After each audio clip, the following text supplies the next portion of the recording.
আমি চাই সাঁওতাল তার ভাষায় বলবে রাষ্ট্রপুঞ্জে। আমি চাই মহুল ফুটবে শৌখিনতার গোলাপ কুঞ্জে।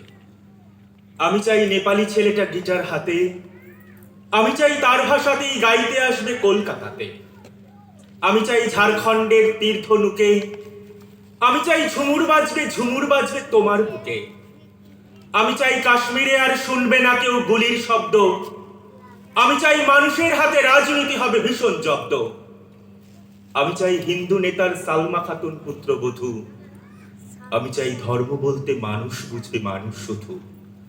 আমি চাই গাছ কাটা হলে শোক সভা হবে বিধানসভায়। আমি চাই প্রতিবাদ হবে রক্ত পলাশে রক্ত জবায়। আমি চাই মন্ত্রীরা প্রেম করুন সকলে নিয়ম করে। আমি চাই মন্ত্রীরা প্রেম করুন সকলে নিয়ম করে। আমি চাই বক্তৃতা নয় কবিতা বলুন কণ্ঠ ভরে। আমি চাই বক্তৃতা নয় কবিতা বলুন কণ্ঠ ভরে।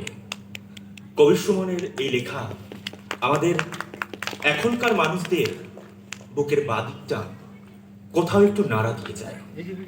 আর এই নাড়া দেওয়ার জন্যে বহরমপুরে এই প্রথম মৃণাল জেঠুর হাত ধরে আমি সীতেশ